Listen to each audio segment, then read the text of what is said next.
My name is Grace Mitchell, and I'm 19 years old. 10 years ago, my parents made a decision that would shatter my world and reshape everything I thought I knew about family, love, and the true meaning of abandonment. They left me with my grandmother when I was 9. Not for a weekend, not for a summer, but forever. They vanished completely from my life, never calling, never writing, never sending a single dollar. For a decade, I wondered if I'd ever see them again. Then, 3 weeks ago, my beloved grandmother passed away, leaving behind a shocking $10 million inheritance from my grandfather's pharmaceutical company. Suddenly, the parents who couldn't be bothered to send a birthday card reappeared at her funeral, dressed in designer black, demanding their rightful inheritance as her only child. But what happened next in that lawyer's office left everyone speechless, including me. Before we dive into this incredible story, please take a moment to like and subscribe, but only if you truly enjoy this story. I'd love to know where you're watching from and what time it is there. Now, let me take you back to where it all began. I still remember that September morning with perfect clarity. The leaves were just starting to turn gold outside Grandma Maggie's Victorian house in Hartford, Connecticut. My parents, Robert and Linda Mitchell, had been talking in hushed tones for weeks about a big opportunity in Singapore. Dad worked in international finance, and Mom was a freelance artist who could supposedly work from anywhere.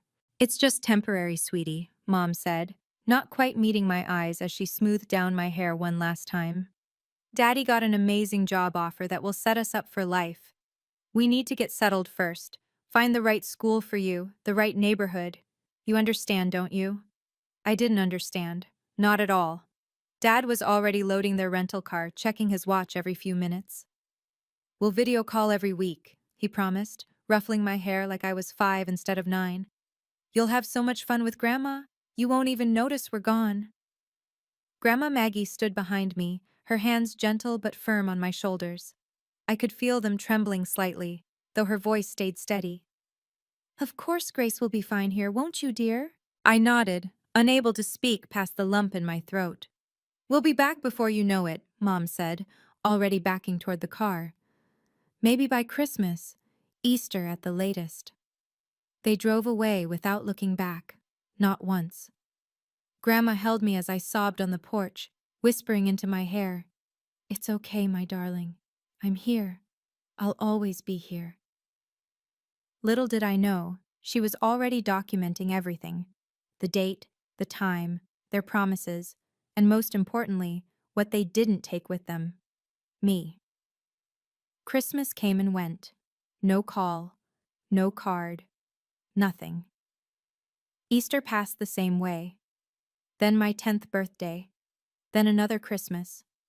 The video calls they promised never happened. The letters I wrote them through Grandma's old address book contacts returned unopened. By the time I turned 11, I'd stopped watching for the mailman. By 12, I'd stopped flinching when the phone rang. By 13, when classmates talked about their parents, I'd learned to say mine worked overseas and changed the subject quickly. Grandma never complained, but I saw the bills piling up. She'd retired from her part-time job at the local pharmacy to raise me, living off her modest pension. She took on seamstress work in the evenings, her arthritis getting worse each year, just to afford my school supplies and clothes. "Why don't they at least send money?" I asked her once, finding her asleep at her sewing machine at midnight. She looked at me with those wise gray eyes and said something I'll never forget. "Some people, Grace, think love is just a word. But real love? Real love shows up. It stays. It sacrifices without keeping score." Meanwhile, she was keeping score in her own way. Every birthday they missed, documented. Every school play, every parent-teacher conference where she sat alone, photographed and filed. Every medical emergency where she was the only emergency contact, carefully recorded. I didn't know about the filing cabinet in her bedroom closet, filled with 10 years of meticulous records. I didn't know about the private investigator she'd hired with her savings to track them down. I didn't know she'd discovered they were living lavishly in Singapore, posting on social media about their child-free lifestyle. All I knew was that Grandma was documenting everything, though I couldn't understand why. High school was where I learned exactly what people thought of abandoned children. "Oh, that's Grace," I once overheard Mrs. Patterson telling a new teacher. "The grandmother is raising her. Parents just left. Such a shame. She's bright, but you know how these situations affect children." These situations, like I was a case study instead of a person. At parent events, I'd catch the looks, part pity, part relief that their children had stable homes. When I won the science fair junior year, the principal made a big speech about how I'd overcome my circumstances. When I got into pre-med at UConn with a full scholarship, the guidance counselor said it was inspiring, considering everything. Considering I'd been dumped like unwanted luggage? Yeah, pretty inspiring. But here's what they didn't see. Grandma at every single event, dressed in her best outfit, cheering louder than any parent. Grandma staying up until 2 a.m. helping me with calculus, even though she'd never finished high school herself. Grandma selling her jewelry piece by piece. Oh, I never wear that old thing anyway. To pay for my SAT prep courses. One day, sorting through old photos for a school project, I found something odd. Bank statements showing Grandma had once had significant savings, nearly $800,000 from selling Grandpa's pharmacy business years ago. But by the time I was 15, the accounts showed barely enough to cover groceries. "Grandma, what happened to Grandpa's money?" I asked carefully. She was quiet for a long moment, then said, "I invested it in something precious, something that will pay dividends when the time is right." I assumed she meant some failed investment. I was wrong. She'd spent it on raising me, and on something else, building an ironclad legal case that would one day change everything. Those 10 years weren't just about survival, they were about love in its purest form. Every evening, Grandma and I had our ritual. Tea at the kitchen table, her telling stories about Grandpa Thomas, the pharmacist who'd courted her with handwritten prescriptions for 1 dozen smiles daily, and lifetime supply of hand-holding, no refills needed. "He would have adored you," she'd say, touching the wedding photo on the wall. "He always wanted grandchildren to spoil, had big plans for a college fund and everything." She taught me things my parents never could have. How to bake bread from scratch when we couldn't afford store-bought. How to mend clothes so carefully that no one could tell they were second-hand. How to hold my head high when the world wanted to pity me. "Grace," she said one evening as I helped her with her medications. Her heart was getting weaker. "Never let anyone make you feel less than whole. You're not abandoned. You're chosen. I chose to love you every single day."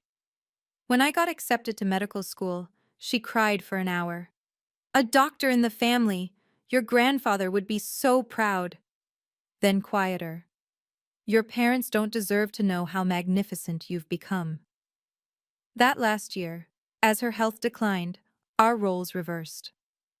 I became the caregiver, managing her medications, driving her to appointments, sleeping in a chair by her bed when the breathing got bad. "I need to tell you something," she wheezed one night, gripping my hand. "There are arrangements I've made, papers in my closet. The lawyer, Mr. Brennan, he has instructions. When the time comes, everything will make sense." "Grandma, don't talk like that. Promise me, Grace. Promise you'll be strong when they come, because they will come." I promised, not understanding who they were. Grandma passed on a quiet Tuesday morning in March, her hand in mine. "Love you, my darling girl," she whispered, and then she was gone. The grief hit like a physical weight, crushing my chest. For 10 years, she'd been my only family, my anchor, my everything. The house felt hollow without her humming in the kitchen, without her lavender perfume lingering in the hallways. I was arranging her funeral with my last $2,000 when Harold Brennan, her lawyer, called. "Miss Mitchell, I'm so sorry for your loss. Your grandmother was an extraordinary woman. I need to inform you that she left a considerable estate." "Estate?" I almost laughed. Mr. Brennan, she lived on Social Security. I've been working part-time just to cover her medications.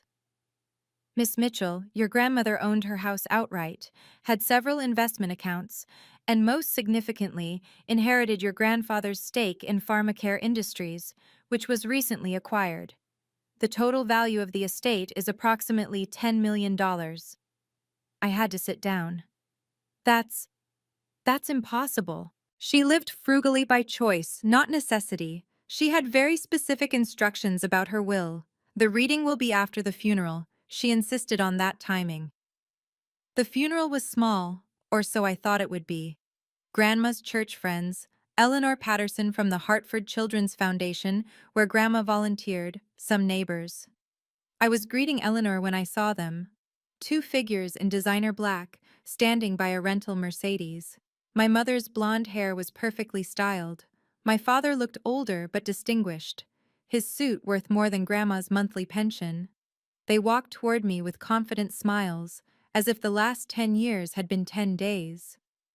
Then, at the funeral, I saw two faces I never expected to see again. Grace, oh my goodness, look how you've grown. My mother's voice hadn't changed. Still that theatrical pitch that made everything sound like a performance. She pulled me into a hug that smelled of expensive perfume and insincerity. I stood rigid, my body refusing to respond. We came as soon as we heard, Dad said, his hand heavy on my shoulder. Such a tragedy. Mom was a wonderful woman. Mom. He called her Mom, as if he'd been a devoted son. When did you hear? I asked, my voice surprisingly steady. Oh, well, we have our sources, Mom said vaguely, her eyes already scanning the crowd. Is the lawyer here? There must be so much to handle. Don't worry, sweetheart. We're here now. We're here now. 10 years too late. During the service, they sat in the front row like grieving family. Dad even gave a speech about beloved Mother Thompson and how much she meant to our family. I watched from my seat, nausea rising as he wiped away what might have been real tears, though I suspected they were for the inheritance, not for Grandma. After the burial, as people offered condolences, I overheard Mom talking to Eleanor Patterson. Such a burden for Mother, raising Grace alone. We wanted to help, of course, but our work overseas. You understand. At least we can make sure Grace is taken care of now. Eleanor's eyes narrowed. How thoughtful. Where exactly overseas were you working? Oh, various places. Singapore, Hong Kong. The art scene there is just incredible. Strange. I'd found their social media once. The photos showed a lot of beaches and parties, not much art. Dad was already on his phone with someone, and I caught the words estate and probate. They knew exactly how much Grandma had left. The question was, how? They cornered me behind the church while everyone was having coffee inside. Grace, we need to talk. Dad's friendly mask had slipped. About what? I kept my voice level. Don't play dumb, Mom snapped. The estate, $10 million. So they did know the exact amount. Interesting. That's Grandma's money, which legally goes to her next of kin, Dad said. That's us, her son and daughter-in-law. I lived with her for 10 years. Mom laughed, a sharp sound. Living somewhere doesn't make you an heir, sweetheart. You're still a child. I'm 19, an adult. Barely, Dad said. Look, Grace, let's be practical. You're a college student. What do you know about managing money? I managed Grandma's medications and household for 3 years. That's not the same as handling millions. His tone turned condescending. We're trying to protect you here. From what? From making mistakes, from gold diggers, from yourself. Mom stepped closer. You'll get something, of course. Maybe enough for medical school. But the bulk needs adult management. Your management? We're your parents, Dad said, as if that meant something. Are you? The words slipped out before I could stop them. The silence stretched taut. What's that supposed to mean?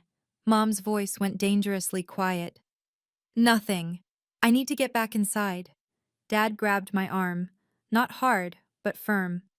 The will reading is tomorrow. Don't make this difficult, Grace. We've already spoken to lawyers. So have I lied. He released me, but his eyes were cold. You're making a mistake. We're family. Funny how you remembered that when $10 million appeared. I walked away before they could respond, my heart pounding. Tomorrow, everything would come out. I just had to make it until tomorrow. If you've ever felt powerless against someone who only remembered you existed when they needed something, please leave a like. This story is about to show you the incredible power of patience and proper documentation. I know some of you might be screaming at your screens right now, telling me to confront them directly. But sometimes the best revenge isn't loud or dramatic. It's quiet, legal, and devastating. Drop a comment below. What would you do if family who abandoned you suddenly returned for money? And don't forget to subscribe if you want to see how justice gets served. Now, back to what happened next.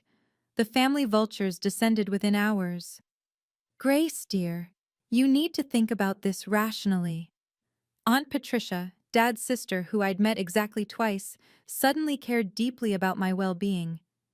Your parents made sacrifices to provide for their future. For your future. What sacrifices? They left me. To work abroad. Do you know how hard it is to maintain a marriage and career overseas?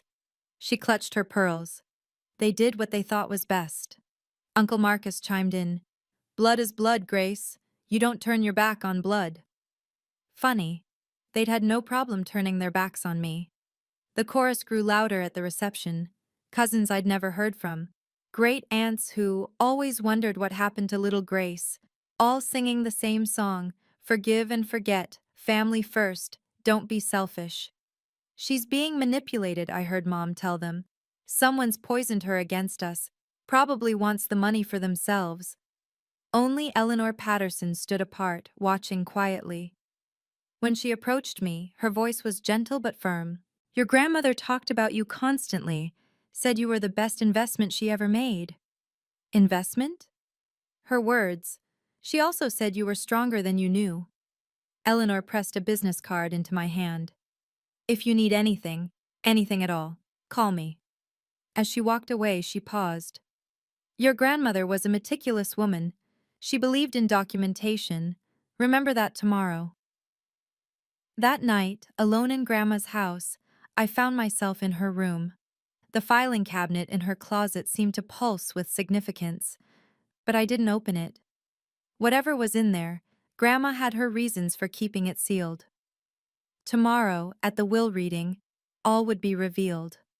I just had to survive the night with my parents circling like sharks who'd finally smelled blood. The law offices of Brennan and Associates occupied the top floor of a historic Hartford building. Mr. Brennan had scheduled the reading for 2 p.m., 3 days after the funeral. I arrived alone, carrying nothing but Grandma's worn leather purse, the one she'd carried to every important event of my life. My parents were already there with their lawyer, a sharp-suited man named Kellerman, who looked like he ate smaller lawyers for breakfast. Mom wore a designer dress that probably cost more than Grandma's monthly expenses. Dad kept checking his Rolex. Grace, Mom's voice dripped false warmth. We were worried you wouldn't come. Why wouldn't I come? Well, this must be so overwhelming for you, Dad said. That's why we brought Mr. Kellerman, to help navigate the complexities. Their lawyer smiled, all teeth. Miss Mitchell, your parents have filled me in on the situation. 10 years is a long time, but legal relationships don't simply dissolve. Interesting perspective, I said, taking a seat across from them. The room filled gradually. Eleanor Patterson arrived, nodding to me warmly. Several of Grandma's church friends, Aunt Patricia and Uncle Marcus, even some people I didn't recognize, probably distant relatives hoping for crumbs. Mr. Brennan entered last, carrying a large document box. His assistant wheeled in a TV on a cart, which made my parents exchange confused glances. Thank you all for coming, Mr. Brennan began, his voice formal. Before we proceed, I need to verify that all interested parties are present. Robert Mitchell? Here. Linda Mitchell? Present. Grace Mitchell? Here, I said quietly. He looked at me then, and something in his eyes, sympathy, Encouragement? Made my spine straighten. Very well. Mrs. Thompson left very specific instructions for these proceedings. He opened the box. But first, there's something she wanted everyone to see. My mind drifted back to all the times Grandma had hinted at something bigger. There was that day 5 years ago when I'd found her in the study with a video camera, recording something. She'd quickly closed it when I walked in, saying she was preserving memories for posterity. Grandma, you sound like you're planning something, I'd teased. Every good general plans for all contingencies, she'd replied, which was odd since Grandma had never been military. Then there were the meetings with Mr. Brennan that increased in frequency over the last 2 years. Estate planning, she'd say vaguely when I asked. Making sure everything's in order. The filing cabinet in her closet. I'd helped her move it once, and it was surprisingly heavy. Important papers, she'd said. Insurance documents, birth certificates, that sort of thing. But the way she'd said it, carefully casual, made me wonder. Eleanor Patterson's words echoed. Your grandmother was a meticulous woman. Now, watching Mr. Brennan carefully arrange documents on the table, I noticed several thick folders labeled with dates going back 10 years. My parents hadn't noticed. They were too busy whispering with their lawyer about undue influence and mental capacity. Mr. Brennan, Dad said suddenly, before we proceed, we should establish that my mother was of sound mind when this will was created. Oh, absolutely, Mr. Brennan replied, with a slight smile. Mrs. Thompson took great care to ensure everything was ironclad. She had mental capacity evaluations done annually for the past 5 years. Would you like to see them? Dad's face tightened. That's thorough. Your mother was nothing if not thorough, Mr. Mitchell. She believed in being, as she put it, prepared for all eventualities. Mom shifted uncomfortably. What's with the TV? All in due time, Mrs. Mitchell. All in due time. While Mr. Brennan prepared his documents, my parents launched their campaign. It's been so hard, Mom told the room, her voice catching dramatically. Being away from family, we sent money every month, you know. Mother she was too proud to accept it. I bit my tongue so hard I tasted blood. She always was stubborn, Dad added, playing the grieving son. We begged her to let us help with Grace, but she insisted she could manage alone. Such a shame, Aunt Patricia murmured. All those years of misunderstanding. We even tried to bring Grace with us initially, Mom continued, warming to her fiction. But Mother threatened legal action, said we were unfit parents for wanting to pursue our careers. That was new, creative, but completely false. We have the bank records, Dad said, pulling out his phone. Wire transfers we attempted, all returned. I wondered how much they'd paid someone to fabricate those. Eleanor Patterson spoke up. Strange. Maggie never mentioned receiving any money. As I said, she was proud, Mom snapped. Too proud for her own good. We lived in a tiny apartment in Singapore, Dad said, his voice thick with emotion. Saving everything to send home, living on ramen while Mother sat on millions. Several relatives murmured sympathetically. The narrative was working. The prodigal son and his wife, sacrificing overseas while the stubborn matriarch kept their child from them. We just want what's fair, Mom said, dabbing at her eyes, to honor Mother's memory and make sure Grace is taken care of properly. Mr. Brennan cleared his throat. If we're quite finished with the preliminaries, perhaps we should proceed with Mrs. Thompson's actual wishes. Of course, Dad said magnanimously. We're ready to hear Mother's will. They were so confident, so sure. They had no idea what was coming. The room arranged itself like a courtroom, my parents and their lawyer on one side, me sitting alone on the other. Eleanor positioned herself neutrally in the middle, while the relatives filled the remaining seats like an eager jury.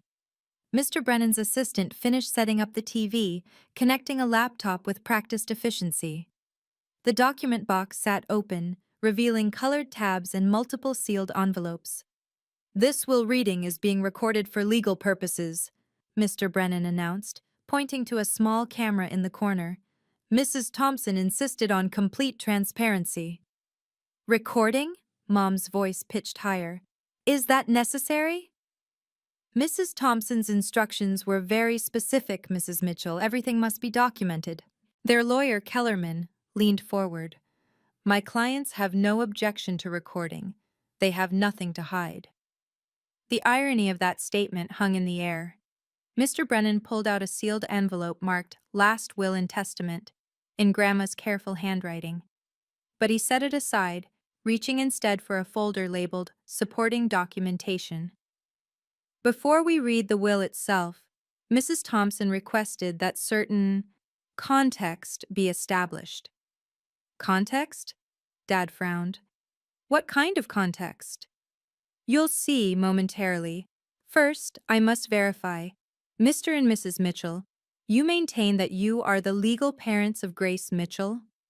Of course we are, Mom said indignantly. What kind of question is that? A necessary one, and you claim rights as next of kin to Margaret Thompson's estate? As her only son and daughter-in-law, yes, Dad confirmed. Mr. Brennan made a note. I see. And Miss Grace Mitchell, you were raised by Mrs. Thompson from what age? 9 years old, I said clearly. And your parents' involvement during those years? Before I could answer, Dad interrupted. We've already explained the situation. Of course. Well then, let's begin with Mrs. Thompson's video message. Before Mr. Brennan could start the video, Dad stood up. Wait, we need to address something first. His voice commanded the room's attention. My wife and I have concerns about undue influence. Robert, sit down, Mr. Brennan said calmly. No, this needs to be said. Dad turned to face the room. For 10 years, this girl has poisoned our mother against us, filled her head with lies about abandonment. Lies? I couldn't help myself. Yes, lies. Mom stood too, tears streaming down her face. She'd always been able to cry on command. We sacrificed everything, our relationship with our daughter, time with family, all to build a better future. And this ungrateful child, Dad pointed at me, convinced a sick, elderly woman to cut out her own son, her flesh and blood. The relatives murmured. Some nodded sympathetically. She manipulated Mother when she was vulnerable, Mom continued. Isolated her from us, controlled her medications, her finances, everything. We tried to visit, but Grace always had excuses why it wasn't a good time. That was rich, considering they'd never once tried to visit. We have witnesses, Kellerman added smoothly. People who will testify that Miss Mitchell exhibited controlling behavior toward Mrs. Thompson. What witnesses? Eleanor asked sharply. That's privileged information, Kellerman replied. But rest assured, if this will attempts to disinherit my clients, we'll challenge it vigorously. She's 19 years old, Dad's voice rose. What does a teenager know about managing $10 million? She'll squander it on parties and nonsense while dishonoring Mother's memory. The room was fully on their side now. Poor parents, evil granddaughter. The narrative was complete. Mr. Brennan waited until they were done, then said mildly, Are you finished? Because Mrs. Thompson anticipated this exact scenario. He pressed play. My parents weren't done with their performance. Mother was showing signs of dementia, Mom announced to the room. Forgetting things, confused about dates. Grace took advantage of that. I have medical reports, Dad added, pulling out papers. Documentation of Mother's declining mental state. Mr. Brennan examined them briefly. These are from a Dr. Williams in Singapore. He never treated Mrs. Thompson. We consulted him about her symptoms, Dad said smoothly, based on our observations during phone calls. What phone calls? I asked quietly. The ones you prevented us from making. Mom turned on me, her face a mask of anguish. Every time we tried to reach out, you intercepted, told Mother we didn't care. The lies were so bold, so confident, that even I almost believed them for a second. She's a gold digger, plain and simple, Dad declared. Saw a lonely old woman with money and latched on like a parasite. Parasite? Eleanor stood up. This young woman worked part-time jobs while going to school full-time to help with expenses. I've seen her at the food bank getting groceries when Maggie's pension ran short. All an act, Mom dismissed, making herself look like a martyr while sitting on millions. We loved Mother, Dad's voice cracked, almost convincingly. We made mistakes, yes, staying away too long, trusting she was okay. But we never stopped loving her. Or you, Grace. He looked at me with what might have been genuine emotion. We're your parents. Whatever poison Mother put in your head, we're still your parents. And we're here now. Here for the money, I said. The room gasped at my bluntness. How dare you, Mom shrieked. You ungrateful little— I think, Mr. Brennan interrupted firmly, we should watch the video now. Sometimes the hardest thing is staying silent when lies are being told about you. If you've ever had to bite your tongue while someone rewrote history, type truth in the comments. The video is about to change everything. This is where patience pays off and documentation becomes power. My grandmother knew exactly what she was doing, and you're about to see why keeping records matters more than winning arguments. If this story resonates with you, please share it with someone who needs to hear that justice doesn't always come fast, but it does come. And hit subscribe for the moment everything flips. Mr. Brennan adjusted his glasses with deliberate calm. Ladies and gentlemen, please direct your attention to the screen. This video was recorded by Mrs. Thompson 6 months before her passing, in the presence of 2 witnesses and a notary public. The screen flickered to life, and there was Grandma. She looked frailer than I remembered from 6 months ago, but her eyes were sharp as ever. She sat in Mr. Brennan's office wearing her favorite purple cardigan, the one I'd gotten her for Christmas. Hello, everyone, Grandma's voice filled the room. If you're watching this, then I'm gone, and certain people have suddenly remembered I existed. My parents shifted uncomfortably. I want to be very clear about something from the start.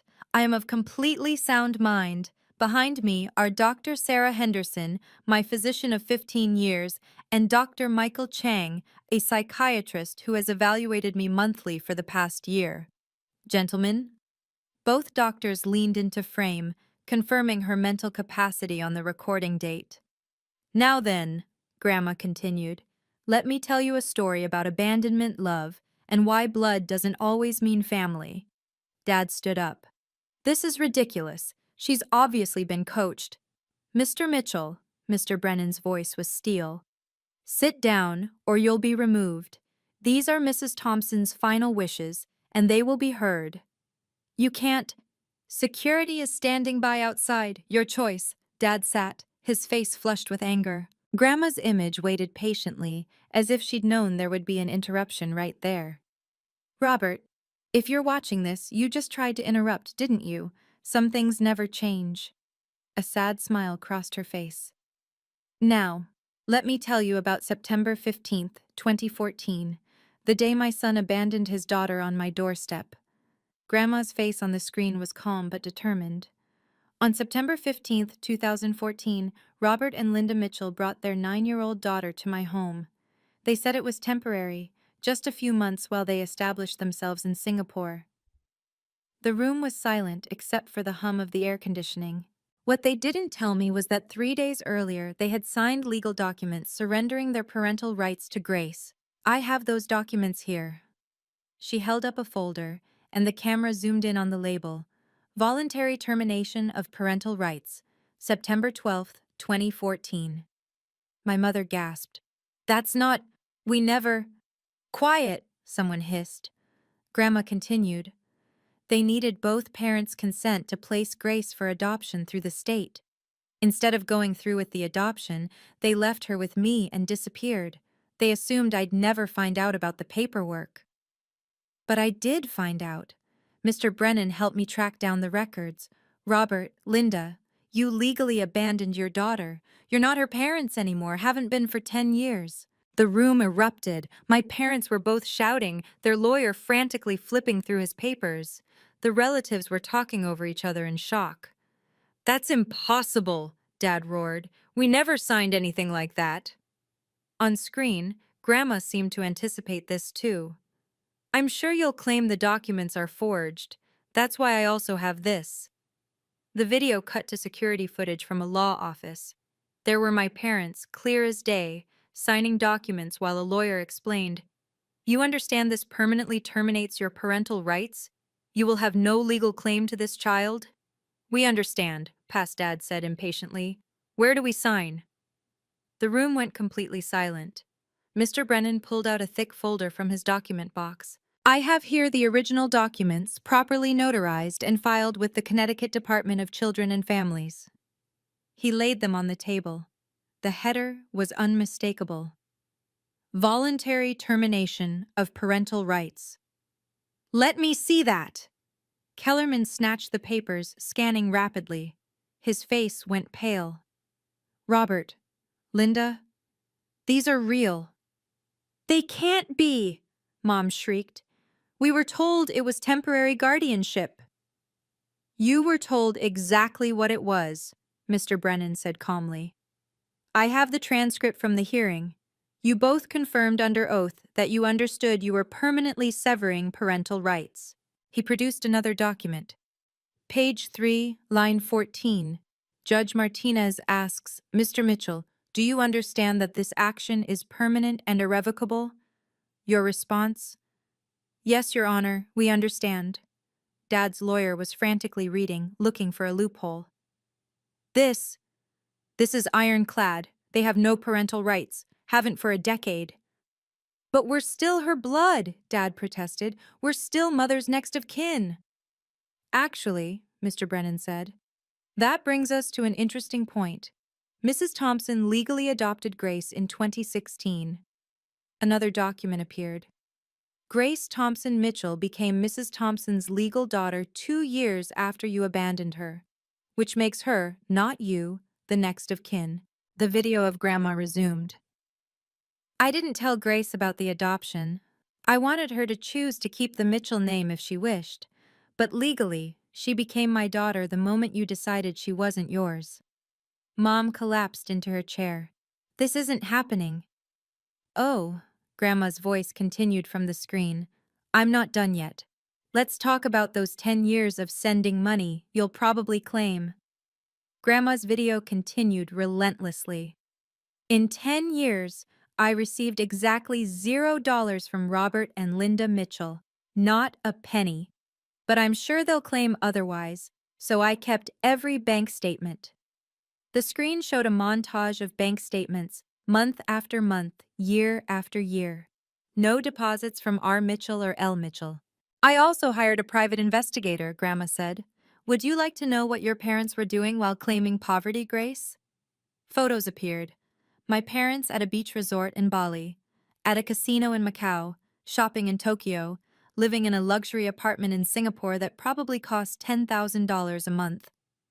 Their social media was very enlightening. Linda's Instagram bio read, "Living our best child-free life." That was particularly touching. Mom made a choking sound. "Now for my will." Grandma's face grew serious. "I, Margaret Thompson, being of sound mind and body, leave my entire estate as follows. To my beloved daughter Grace Thompson Mitchell, the house, all investment accounts, and the proceeds from the sale of Pharmacare Industries, totaling approximately $10 million. To Robert Mitchell and Linda Mitchell, $1 each. This is not an oversight. This is deliberate. You abandoned your daughter, and this is $1 more than you deserve.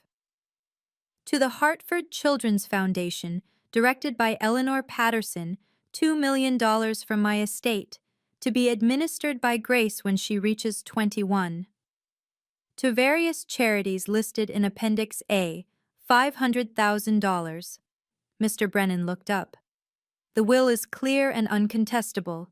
Grace inherits everything except the charitable donations. But wait! Grandma's voice drew attention back to the screen. "There's one more thing. Robert, Linda, I know you're wondering how I could afford to raise Grace if I had all this money. Let me show you exactly where your daughter's inheritance went." My parents' carefully constructed world shattered in seconds. "This can't be legal!" Dad slammed his fist on the table. "We'll contest this. She was manipulated." "On what grounds?" Mr. Brennan asked mildly. "You have no standing. You're not her legal parents. You're not even legally related to Grace anymore. That adoption was fraudulent, Mom screamed. We didn't know. You didn't know because you never contacted your daughter or Mrs. Thompson for 10 years, Eleanor said coldly. Not once. Kellerman, their lawyer, was already packing his briefcase. I can't help you. This is airtight. You legally abandoned your child, and Mrs. Thompson followed every proper procedure. You're fired, Dad shouted at him. You can't fire me. I'm withdrawing from representation. Kellerman turned to Mr. Brennan. I had no knowledge of the termination of parental rights. They told me they were the rightful heirs. Wait, Mom grabbed Kellerman's arm. There has to be something. Undue influence, mental incapacity, elder abuse. Did you not see the psychiatric evaluations, the witnesses, the video evidence? Kellerman shook her off. You lied to me. You have no case. You have no rights. Accept your $2 and move on. The relatives were backing away from my parents, like they had something contagious. Aunt Patricia actually moved her chair away from them. We're her parents, Dad kept repeating, like saying it would make it true. No, I said quietly, speaking for the first time since the video started. You were my parents. You stopped being that the day you signed those papers and walked away. Mom turned on me, her face twisted with rage. You little— Security, Mr. Brennan called calmly. 2 uniformed guards entered immediately. I stood up slowly, feeling the weight of everyone's eyes on me. 10 years, I said, my voice steady despite my racing heart. 10 years of birthdays, Christmases, school plays, science fairs. 10 years of Grandma working herself sick to pay for my clothes, my food, my education. I looked directly at my parents. You know what she spent that inheritance on? Me, my tutoring, my medical bills when I got pneumonia, my SAT prep, my college applications. She spent nearly $800,000 raising your abandoned daughter while you posted beach selfies. Grace, please, Mom started. No. The word came out firm, final. You don't get to please me now. You made your choice. You signed papers saying I wasn't your daughter anymore. You got what you wanted, a child-free life. I pulled out my phone. I have your Instagram right here, Mom. 3 weeks after you left me, finally free to live our dreams. No regrets, hashtag child-free life. Living. Our best life. Several people gasped. Eleanor nodded approvingly. We made a mistake, Dad said desperately. We were young, stupid. You were 39 and 42. That's not young. That's just selfish. I turned to Mr. Brennan. Is there anything else? Just the transfer papers for you to sign. The house is yours immediately. The liquid assets will transfer within 5 business days. We'll sue, Mom shrieked. We'll take this to every court in the country.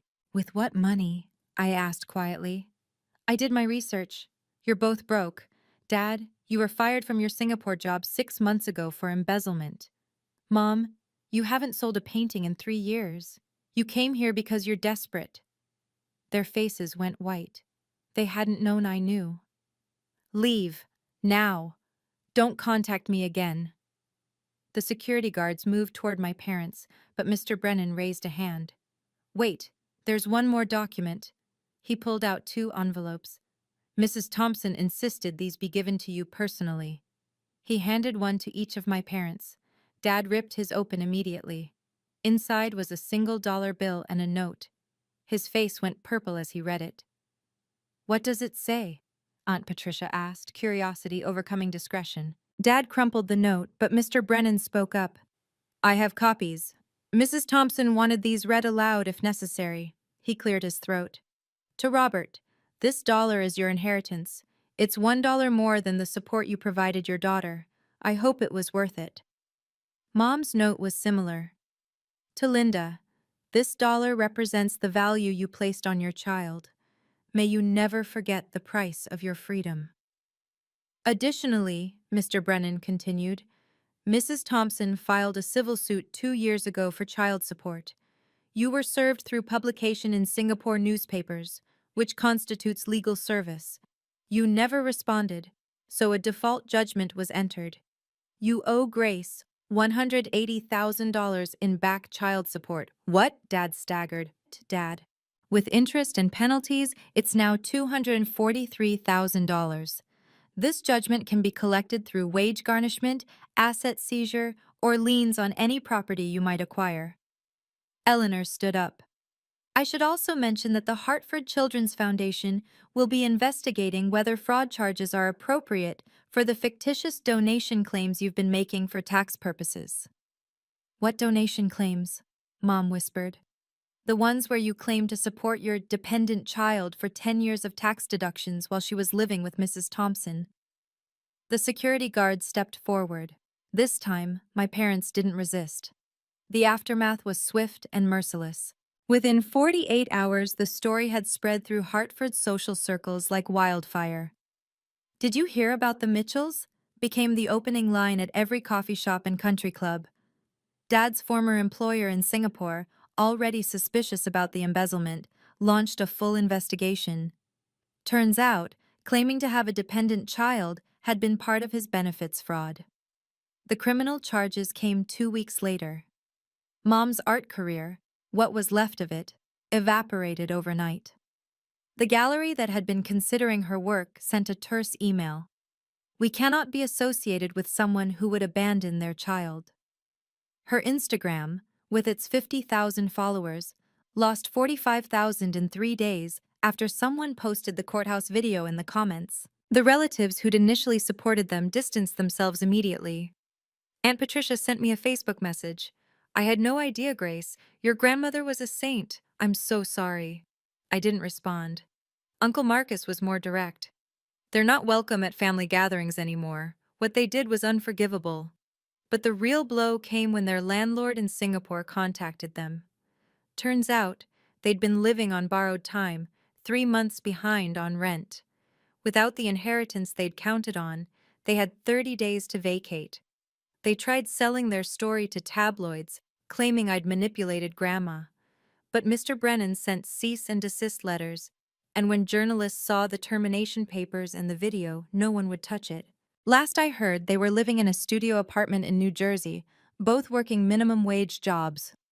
Mom as a grocery store cashier, Dad in a call center, the same jobs Grandma had worked to raise me.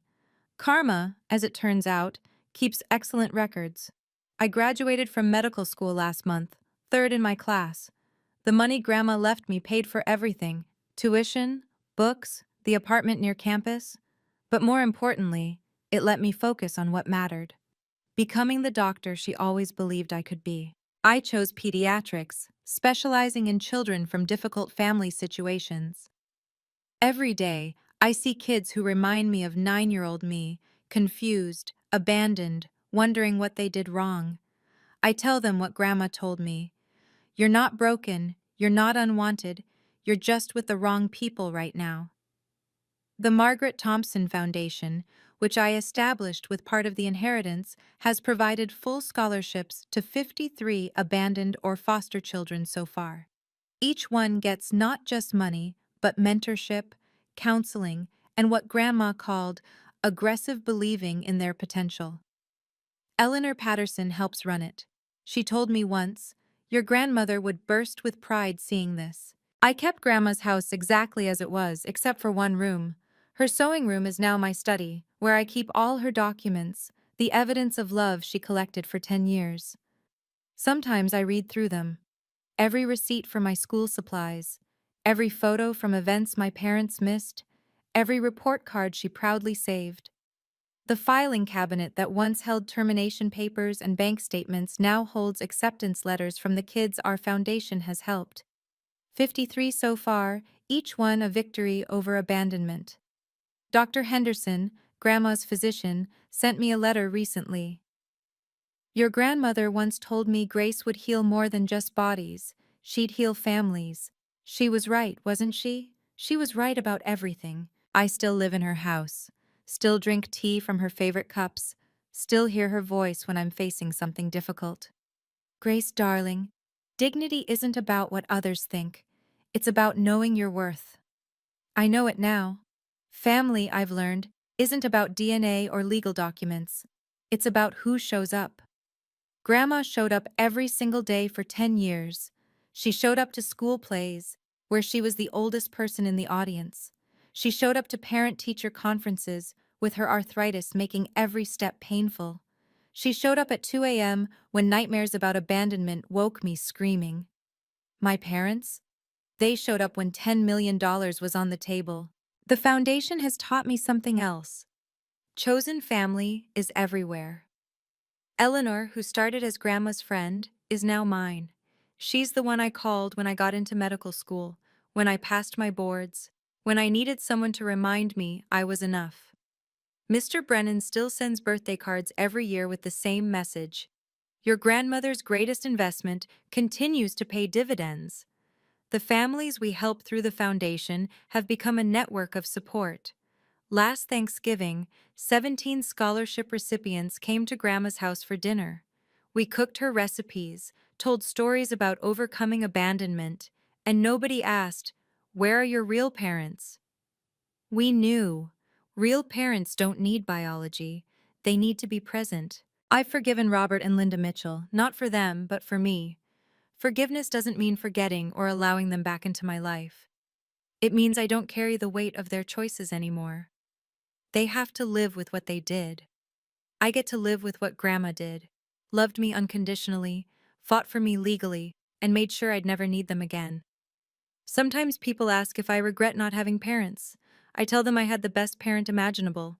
She just happened to be called Grandma. Love isn't about titles, it's about actions. And for 10 years, every single day, Grandma's actions said, "You are worthy, you are loved, you are mine." The letter arrived on the anniversary of Grandma's death. No return address, but I recognized Mom's handwriting immediately. Inside, 3 pages of excuses, justifications, and one repeated phrase: "We've changed." They wrote about their struggles, their poverty, their regrets, how Dad's criminal charges had been dropped to misdemeanors, how Mom was finding herself through meditation, how they'd joined a church and were working on forgiveness. "We know we hurt you," the letter said, "but we're still your parents. Biology doesn't just disappear. We want to make amends, to be the family we should have been."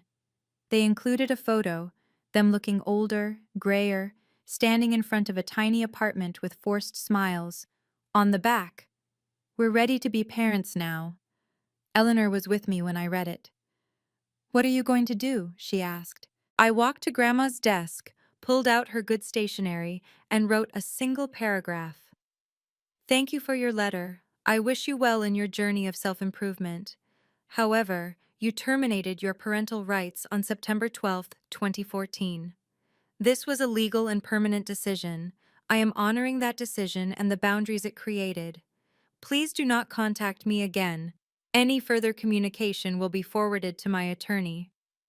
I signed it, Dr. Grace Mitchell, and sealed it. Eleanor smiled. Maggie would be proud. Professional, clear, and absolutely final. Some bridges, once burned, should stay ash. Not out of anger or spite, but out of respect for the person who built a new bridge to replace it. One made of love, sacrifice, and showing up every single day. Grandma built that bridge. I'm not tearing it down for anyone, especially not for 2 strangers who happen to share my DNA. Last week, I received the Harold Thompson Award for Excellence in Pediatric Care, the highest honor at Hartford Hospital. Standing at that podium, looking out at the audience, I saw Eleanor in the front row, crying happy tears. Mr. Brennan was there, proud as any grandfather. My colleagues, my mentors, the families I'd helped, all there to celebrate not just my achievement, but Grandma's legacy. "This award belongs to Margaret Thompson," I said into the microphone. "She taught me that healing isn't just about medicine. It's about seeing the abandoned, the overlooked, the ones everyone else gave up on, and saying, 'You matter, you're worth fighting for.'" The Margaret Thompson Foundation has grown beyond what I imagined. We've partnered with 3 hospitals to provide free mental health services to abandoned children. We've funded a legal clinic for grandparents seeking custody of abandoned grandchildren. This year alone, we've helped 127 families stay together when the alternative was separation. My office wall has two photos: my medical school graduation and Grandma's portrait. Patients often ask about her. She's my mom, I tell them, and I don't explain further. They don't need to know she was technically my grandmother. What matters is she was everything a parent should be. The house that once felt empty after Grandma died is now full of life. Every Thursday, I host dinner for kids from the foundation who are in college. We cook Grandma's recipes: her famous pot roast, her apple pie, her secret ingredient chocolate cake. The secret was love and an extra stick of butter. They call me Dr. G, and they call the house Grandma's place, even though they never met her. Her spirit fills every room, every meal, every moment, when a kid who's been thrown away realizes they're worth keeping. That's the real inheritance she left. Not money, but the knowledge that love multiplies when you give it away. Here's what I've learned about boundaries: they're not walls, they're doors. And you get to decide who has the key. Grandma gave me her key the day my parents drove away. She never asked for it back, never made me earn it, never threatened to take it away. That's what real family does. They give you the key and trust you with it forever. My parents? They threw away their key, had it legally destroyed, then showed up a decade later with a crowbar, trying to break down the door. That's not love. That's entitlement. Every abandoned child who comes through my office or the foundation gets told the same thing. You don't owe anyone access to your life just because they share your DNA. Family is earned through presence, not inherited through genetics. Some people think I'm bitter. I'm not. I'm free. Free from wondering if I'm lovable. Grandma proved I was. Free from seeking approval from people who signed papers saying I wasn't theirs. Free from the weight of their choices. Setting boundaries isn't about punishment. It's about protecting the life someone who truly loved you helped you build. It's about honoring the person who stayed by refusing to let the ones who left claim credit for who you became. If you're struggling with toxic family, if you're being told to forgive and forget while the hurt keeps happening, if you're made to feel guilty for protecting your peace, remember this: boundaries are not cruel, they're necessary. The strongest thing you can do is know your worth and refuse to let anyone who doesn't see it have a seat at your table. What boundaries do you need to set today? Who do you need to lock out so you can finally let peace in? Thank you for listening to my story. If you've ever had to set boundaries with family who only remembered you existed when they needed something, type boundaries in the comments below. Share this video with someone who needs to hear that they're worthy of real love, not conditional attention. Your story matters, and you deserve people who show up for more than just the inheritance. Don't forget to subscribe and hit the notification bell for more stories about strength, justice, and the power of choosing your own family. What did you think of my grandmother's planning? I'd love to hear your thoughts below.